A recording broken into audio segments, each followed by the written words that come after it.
Peyton Manning puts an end to the Jalen Hurts nonsense. Welcome back. Appreciate you being here as we ramp up for a Philadelphia Eagles defending Super Bowl champion season. If you're enjoying the content, please smash the like button, subscribe to the channel as we get this brand new channel rolling. As you know, I think I already did one video about it, but I just wanted to follow up because I thought this was really interesting. We have stuff like this. Again, we know this is all over the place. I did Colin Coward before, but we've seen this everywhere. The entire NFL ecosystem outside of Philadelphia is just so butthurt that they've decided what they're going to do is tear down Jalen Hurts. As you can see from the Athletic, Jalen Hurts standing in QB tiers barely changed after his Eagles won the Super Bowl. They run oriented offense, a stacked roster, and a high level production from him on the biggest stage. Absolutely wild. That do y'all remember the stacked roster accusations at the beginning of last season? I personally don't. I don't remember that being mentioned at all until the season was over and the Eagles had the Lombardi trophy and Jalen Hurts was Super Bowl MVP. And people were talking about, did the Eagles overpay for Saquon Barkley? And hey, being Philly fans that we are, after that 2-2 start and Saquon dropping that ball, Saquon was a bust. Nick Sirianni had to go because that is how we do it in Philadelphia. Absolutely wild. Let's take a listen to Peyton Manning first, talking about Jalen Hurts, and then I want to address some of the things he says with all of the other nonsense that the Philly fans are dealing with, of course, and we'll deal with it all season long, no matter what Jalen Hurts does. All about his mental toughness, right? Because that's the kind of situation where it's embarrassing and you just don't sort of recover from it mentally or emotionally. So it tells you how mentally tough that, he is. And they said, he was the first guy to high five Tua in the locker room and, was as celebratory after that win as, all the players that were, involved in the game.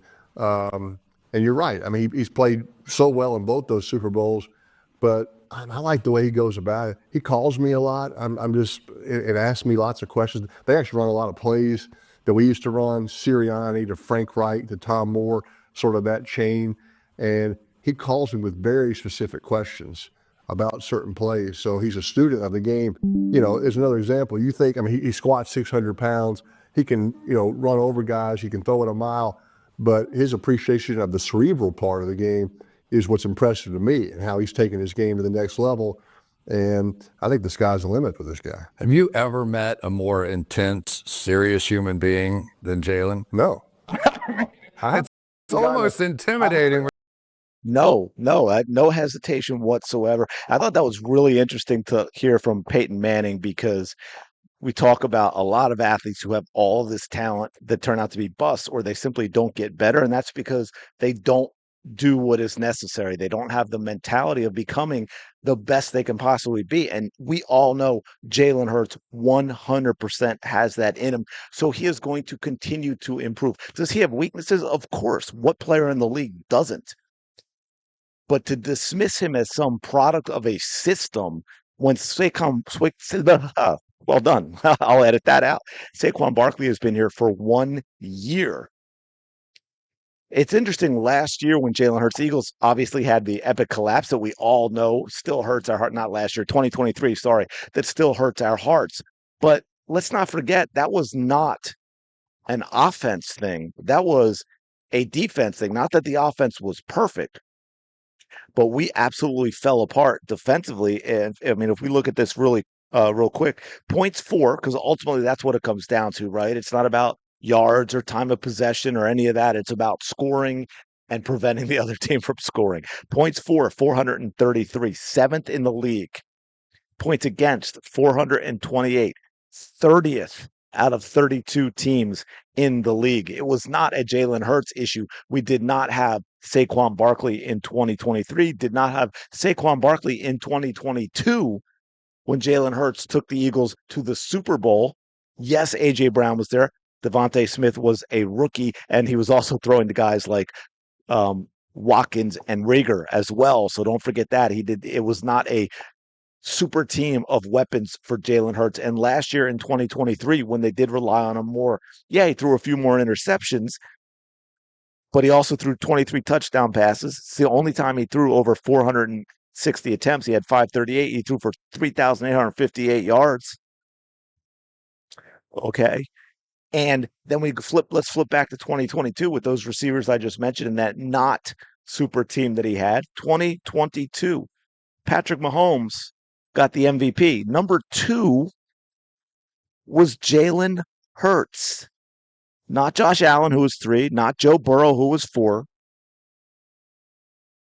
I can't even find another quarterback. We got to go all the way down to 50. Oh, no, I'm sorry, 14. Geno Smith was 14th. Oh, no, Justin Herbert was 12th. Okay, so none in the top 10. Yeah, Justin Fields. Well, I just keep missing names.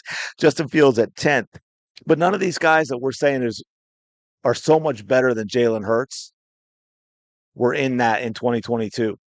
It's just that the media, as we all know, because Philly fans move different, Philly fans are different, whether it's the Boo Birds, their passion, the following teams on the road and everything. The media absolutely hates Philly. Come on. They still pull the damn throwing snowballs at Santa from what 60 years ago out of their butts when they want to talk about Philadelphia and the Philadelphia Eagles fans, which is absolutely wild. But I want to see what y'all think about this with what Peyton Manning said, because I think that is a really interesting piece that no one else is talking about. When they talk about Jalen Hurts and they try and justify why he's not an elite quarterback, and no one ever talks about the mental side of it, what it means to Jalen Hurts to get better every day, get better every week, get better every season that he plays, and become a better quarterback. And man, I'll tell you what, there are a lot of quarterbacks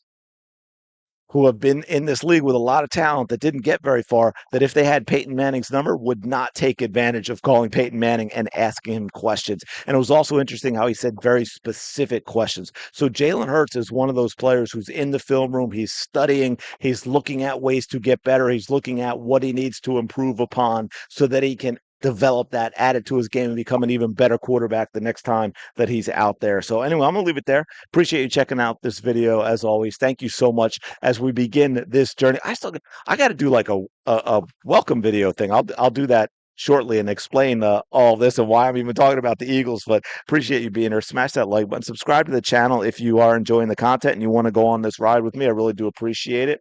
And I will talk to you in the next video.